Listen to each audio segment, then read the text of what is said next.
Welcome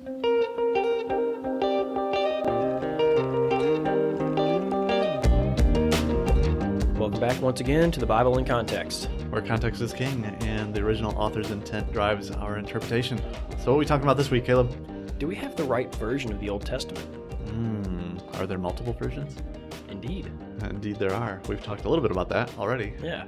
Not just starting out here, not entire different versions of the entire Old Testament. There are little differences between certain editions that do not affect the overall meaning, but there are differences. So, and depending on who you're talking to, they are important or unimportant. I think they are often blown way out of proportion, but let's talk about it. All right. So, real quick, since we're kind of diving into a bit of a new topic here with some Old Testament text criticism, I'm going to give a few sources that you can look at. And you know what I might do? I've got a list of quite a few sources I've read through for this. And not to say that all those sources I agree with. Some of them I read just to understand counter arguments and so on. But maybe I'll post those in the transcript, all of them for this episode and all the episodes going forward. Yeah. Maybe on our Facebook page. I don't know if that's a good idea. Maybe. Anyway, I'll put them out there. Check the transcripts, just so you have access to those sources. Some of them are really good. Not all, but some, or a lot of them. For this one, so if you want to learn more about what we're talking about, again, we already referenced the Canon debate and Lee McDonald's 2 volumes on the Canon.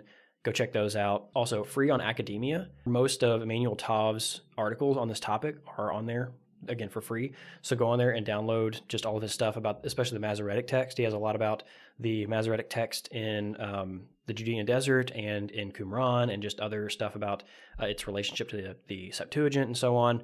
And then also another really good resource is a dissertation by Anthony Ferguson, a comparison of the non-aligned text of Qumran to the Masoretic text.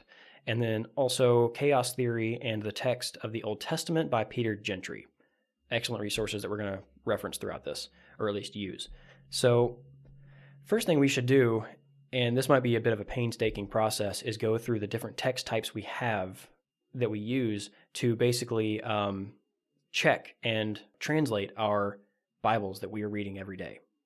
So you're talking about the different genres? Not different genres. Like we have the Septuagint, the Masoretic text, the Samaritan Pentateuch, the Dead Sea Scrolls sources. We have the Syriac Peshitta, the Targums, and the Latin Vulgate. All right. So which one do you want to start with? Let's just start with the Masoretic text. Now, if this is going to bore you to no end, which it might, you can skip ahead a few minutes and we're going to continue the conversation and its relevance. But I just want to go through, again, we want to do our due diligence and teach you a little bit about what is in your Bible and those little footnotes that says, the Masoretic has this, but the LXX has this. What does that mean? If you don't know, this will be a good introduction into that topic. But we have to introduce a few of these different textual groups in order just to have the conversation about what's the differences, are they important, what type of text should we be using. With that, the Masoretic text, often you'll just see the MT. Some notable ones are probably like the Aleppo Codex or the Leningrad Codex that you may have heard of. I don't know if you have or not. But the Masoretic text that we have is what our Old Testaments are built on. That's what it's pretty much translated from, is the Masoretic text. And the Masoretic texts that we have are pretty much from the 9th century to the Middle Ages. And we have around 35,000 manuscripts and fragments from the 15th century or later. And that's a lot. So we have some even older copies called the Proto-Masoretic text, the Proto-MT, from the 3rd to 8th century. After that, we don't really have a lot. So evidence is kind of scant, but we're going to come back to that, because why are we translating our Bibles from a text type that is from close to 1,000 years after the time of Jesus? Right. That can be concerning. It's not going to be, but that may sound concerning from the get-go. Now, the second thing to talk about is the Proto-MT. And so what makes the Proto-MT versus the MT? Well, the Masoretic text has a bunch of little pointings for vowels in between the letters, because Hebrew is all pretty much consonants as far as the lettering. And so these people called the Masoretes, they put all these little pointings in there, came up with a system to communicate vowels to the readers, and that's what we have as our Masoretic text. If you find a text that looks like the Masoretic text, it has all the same letters and words in it, but it doesn't have the pointing, and it's earlier. It's basically pre-Masoretic, before the Masoretes got a hold of it. So we call it Proto-Masoretic. It looks like it has the same continents, but it doesn't have all the same annotations and pointings that we have in the Masoretic text. Right. And so how did the Masoretic texts make it easier for us to read? Well, since they, yes, they were close to 1,000 years after Jesus, but they still, as speakers of this language steeped in Hebrew, they gave us what tradition had given them as to be the proper vowels to read these words. Because if you change a vowel, you change a word. Right. If you didn't have the vowels in there, then and than are the same word. Yeah, a lot of words. It's just much more difficult to read. It's like basically instead of having 20 letters, now you have 28 letters or 27 letters. Right. And so if you change a single vowel, you might change a word, or at least change the inflection of a word or something like that. Is it a verb, past tense, future tense, things like that. So what they did was really important. And what's really cool is in the Septuagint, which is much older than the Masoretic text, the tenses of the words, when you compare them, the Masoretes did a very good job. A very good job. So just keep that in mind. Like, people will often question the pointing in the Masoretic text, and in places that is legitimate to do, and to question the pointing, it's a good exercise. So is the Masoretic text kind of a bridge between ancient Hebrew and modern Hebrew? No, it's Hebrew. It's still... Yeah, it's the same. Okay. It's and we'll dig into how old they were copying from texts much older than, or at least a text tradition much older than what they gave us. And so we're going to show how that is an accurate copying that they did. Okay. All right. But it's just... So let me ask you this. So somebody who speaks Hebrew today, are they... Oh, okay. No. Are they speaking the same... Modern Hebrew is different. Yeah, that's what I'm thinking. A little bit. I think it's kind of like KJV versus today's speak. Right. But you can understand, like, you can learn biblical Hebrew and go talk in Israel. Right. But yeah. So that's what I'm asking. Like, is the Masoretic text kind of almost like a bridge between ancient and modern Hebrew? Masoretic tradition is a very strict tradition of copying what they received. And so we're going to see very much ancient Hebrew. It's very ancient Hebrew. So it's nothing like the modern Hebrew we have today. No. But they just have tried to... well, that's kind of what they were doing. They were trying to preserve the ancient text by helping us to better see the vowels, because before this it was just tradition. Like, just people knew what it was. Based on the context, you could determine what vowel needed to be said in different words. It'd be like if you took all the vowels out of an English sentence, you'd still be able to read it. Yeah. But somebody who's trying to interpret that 1,000 years later, when they speak, who knows what they speak? Right. Well, and we have lots of words too that two completely different meanings, same spelling, but if you look at the context, it's we know what that is. Right, but somebody 1,000 years from now, they may struggle with that. Yeah, or even just somebody who's learning English for the first time. Right. Like, this is so confusing. Yeah. Yeah, the Masoretic text, the text that it contains is about as close to the originals as we're going to get. There's a couple other in here that are really close to that relatively, and so we'll talk about that. But yes, it is ancient, quote unquote original Bible. Okay. Kind of thing. I hesitate to say original because that's the whole point of the debate of text criticism is right. Can we find the original? All right, so the next one is the Septuagint, or the LXX, which is Roman numerals for 70. Because the tradition goes, we have this letter from the letter of Aristeas contains the tradition of what you may have heard before about 70 Hebrew scholars were commissioned in the 3rd century to write the Torah, or to translate the Torah into Greek, and they were all split off into separate rooms, and they all came out with the exact same word-for-word translation, which, if you know anything about translating anything, that is pretty impressive. Completely impossible. Yeah. And so that was the sign that it was the inspired word of God in Greek. There's no validity to that story. It was just a legend to prop up the Greek translation. But it's interesting. But it does tell us that, again, the Septuagint, as originally thought of, was only the Torah, only the first 5 books. Later down the road, people like Justin Martyr and some of his contemporaries started referring to the entire Bible, the entire Old Testament, as the Septuagint, which also kind of like took the tradition of authority of the Torah Septuagint from the letter of Aristeas and propped it up and gave it to the entire Bible, showing that the entire Greek Old Testament had the same authority as canonical and authoritative. So that's how we have the Septuagint, as we think about it, as the entire Old Testament. But yeah, originally, Septuagint is just the Torah. I'll probably keep referring to the whole thing as the Septuagint, or as more precisely to the Old Greek. But anyway, first it was the Torah. The other books were added later.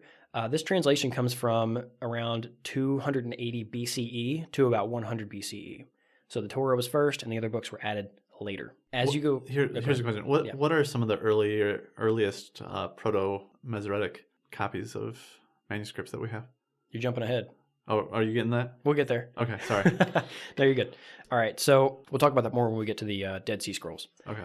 But for now, with the Septuagint, as you get down the line in about 40 BCE and about 130 AD, around that period, you start to get some revisions to the Old Greek. You may have heard of like the Theodotian Greek text, Aquila, Symmachus. They all start to align the inconsistencies in the Septuagint with the Masoretic text.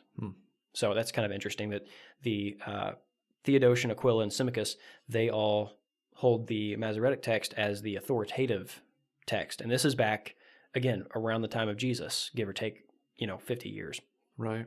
And so, again, just adding some validity to the Masoretic text. Some of the differences and where some of the debates come in as to, do we have the right text? So in the Septuagint, the book of Jeremiah is 15% shorter.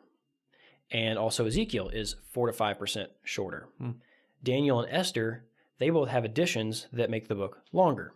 And those those additions actually show up like in the Apocrypha. There's also some details in 1 Samuel 16 to 18, kind of the David and Goliath story, that are missing in the Septuagint.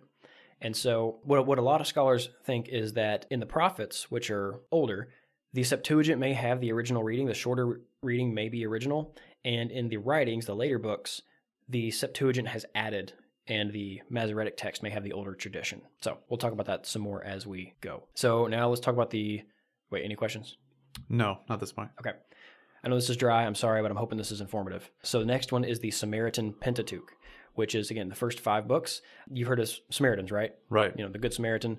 Well, what they did was, probably around the 2nd century BCE, they took the Masoretic text and they started like harmonizing things that they saw as contradictory. Like there's a law in Exodus and there's a law a little bit different in Deuteronomy. There are reasons for why they're a little different, but they would take things like that and say, we need to doctor this and make it the same as the one in Exodus. There's a gap in information between Deuteronomy and Exodus, something like that, and so they'll fill in those gaps. So little harmonizations that you see in the pre-Samaritan Pentateuch. And then finally, they took that harmonized Masoretic text and then started to change other things so that the Torah seemed to prefer Mount Gerizim as the place where Yahweh would put his name, because that's why you see the debate between Jesus and the Samaritan woman, like, your fathers go to Jerusalem, mine go to Mount Gerizim, so that's where that debate comes from, is this Samaritan Pentateuch. This one is clearly changed based on the Proto-Masoretic text and then later again changed for more religious and redactionary purposes. But it is really interesting to see that this, by and large, aligns with the Proto-Masoretic text. And it's sometimes useful to see where this text and the Masoretic text disagree and can be useful in text criticism. There's a place in Genesis 4:8, I believe, where the Samaritan Pentateuch actually has the better reading over the Masoretic. So, just has a complication in the history of transmission for the Masoretic text where the Samaritan Pentateuch just so happened to preserve that well. So, it's useful. And it's used. You'll see SAMP somewhere in the footnotes of your Bible sometimes. That's Samaritan Pentateuch. So the next one would be the Syriac Peshitta. This isn't in chronological order, but I'm just kind of going through these. And the Syriac Peshitta, they are written in the 2nd century AD, so a little later. They are written probably in a place called Odessa. Yeah, they're written in Syriac. They're based on the Proto-Masoretic text primarily, but they do show some signs of using the Septuagint a little bit as well. And the next thing is the Targums. So the Targums are essentially rough translations with a lot of explanation commentary within the text. Yeah. They were written anywhere from the 1st century to the 7th century CE. So the ones from the early centuries to the Middle Ages, they were based on the Proto-Masoretic text translated into Aramaic. And those are going to be the main ones we're concerned about. There are some other ones like the Samaritan Targums that are translated from the Samaritan Pentateuch and so on. What's interesting about these, though, is especially that it seems like the Targums were never meant to be used without kind of a Hebrew text next to it. So it's kind of to be used as an explanatory interlinear in a way, at least per some of the rabbinic instructions that we've found along with the Targums. So, it's actually like reading your Hebrew Bible alongside an English translation so that you can get the sense in the English translation, but do some more technical exegesis in the Hebrew that kind of thing. And the last one is the Latin Vulgate around the 4th century, written by Jerome. We won't talk about that one a whole lot because it's a lot later. Again, written in Latin, but we're not as concerned about that one for this conversation. So now for the fun one for last, and that's the Dead Sea Scrolls, the one that everybody seems to be interested in, and the one that has caused the most hoopla over the past century. Yeah. So these were, the Dead Sea Scrolls were written between 250 BCE and 130 CE. We have like 900 manuscripts, 210 fragmentary biblical books. There's no Esther there. We've mentioned that in the previous podcasts. And there's also some texts that have been found in the Judean desert surrounding Qumran as well. The issue with Qumran and the Dead Sea Scrolls, again, Qumran being the place where the Dead Sea Scrolls were found, is that the claim is made that there is a lot of textual diversity at Qumran when it comes to the biblical texts, as in like there's just this smattering of all sorts of different changes to the biblical text, so much so that since these books are in a large respect our earliest witnesses to the biblical text, the claim is made that if you go back to that point in history, there were just so many changes to the biblical text, we have no idea which one the original is. And they're all so different that we just can't tell. So throw your hands up and don't read your Old Testament. It's all just probably made up anyway. That's the point that some will take it. I think actual scholars won't go that far. They'll kind of lean that way in their writings and kind of make you think that, but they won't be dumb enough to say it. But then it's up to your friendly YouTuber to come along and find their data and then run with it. So, and they do. And that's why we're talking about this. That's why I want to talk about this, because, there's just a lot of data that needs to be handled properly when talking about the texts found at Qumran. Okay, so let's dig into this a little bit. Most of the texts found at Qumran are Masoretic type texts. This is based on Emmanuel Tav.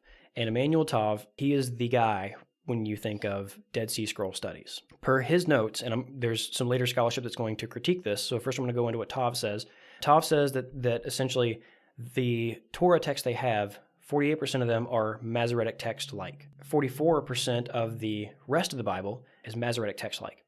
Then there are 11% of the Torah that looks like the Samaritan Pentateuch. It has those harmonizations and things that we talked about. And then we have 2% of the Hebrew text there look like the Hebrew that maybe the Septuagint was translated from. And 7% of the rest of the Bible looks like the type of Hebrew that the Septuagint would be translated from. And then it comes out with another large percentage of text types that are non-aligned. They just don't seem like they align with anything that we know of, being the Masoretic, Samaritan Pentateuch, or the Hebrew that the Septuagint would have come from. It just doesn't seem like they align with anything. So that's kind of the evaluation that Emmanuel Tav gives the biblical Dead Sea Scrolls. Now, there is a work that I mentioned at the beginning of this episode by Ferguson, a comparison of the non-aligned text of Qumran to the Masoretic text. So he goes through all these non-aligned texts that we have from Qumran, and he shows how all but a couple of them are actually based on the Masoretic text. There's just small errors in them that cause them to be different, but really, if you look at them and evaluate them, the differences between them and the Masoretic text are based on very clear scribal mistakes or very clear changes that a scribe would want to make. And so all these different non-aligned texts, they're not this spider web of different textual traditions, and we have no idea which one's real. It looks like they were all copied from the Masoretic text type. And so really we can see that, and Tav agrees with this, even though Ferguson has critiqued his work and shown how the Proto-Masoretic text is even more prominent.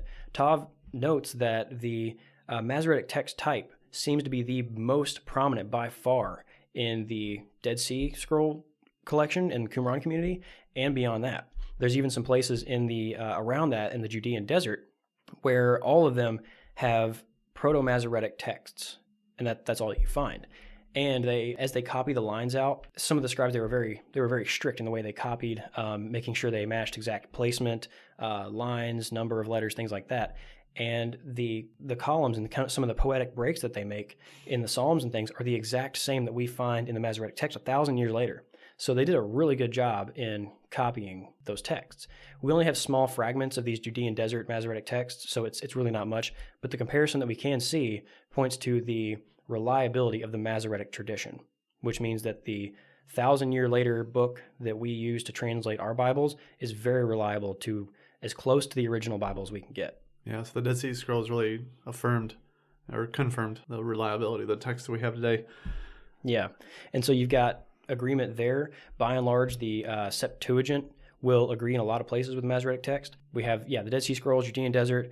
Yeah, and so all this widespread agreement just points to the fact that it seems like as the Bible was disseminated throughout the Jewish people, you come back to a Masoretic text type being pretty much the original and closest we can get. Maybe there's still some small scribal mistakes, but we're not worried about that. We're not Kabbalists where we think the placement of every single letter, is going to unlock some secret like the movie Knowing or something like that. Little mistakes here and there, that's fine. Right. And even if there are some words that are off, that doesn't bother me because these kind of truths, they're typological. They're not lists of doctrines. If we have a word wrong in a list of doctrine, that can be a big mistake. If we have a wrong word or two, or even more than that, in a very long narrative that stretches thousands of pages and is repeating patterns over and over and over again, some word changes are not a big deal. Right. I wonder if maybe next time, because I know we're running out of time, we could maybe take a look at a specific passage where there's a variant between that'd be a good idea. The different versions that we've got. Yeah. And talk about, okay, how do you determine what the original author's intent really is based on the data that we've got? Yeah, that's good. We should do that. Maybe I'll look into finding some examples there. Okay, so before we jump on, though, I want to mention one more thing about this, and that is the work of Molly Zahn. I don't know if it's pronounced Zahn or Zan, Z-A-H-N, but she's written a couple of books that are really interesting books on the genre of rewritten Bible, especially at Qumran. She sees Tav's work as talking about all this textual pluriformity. There's just endless rewriting going on and changes to the biblical text, and everyone is comfortable with rewriting the biblical text.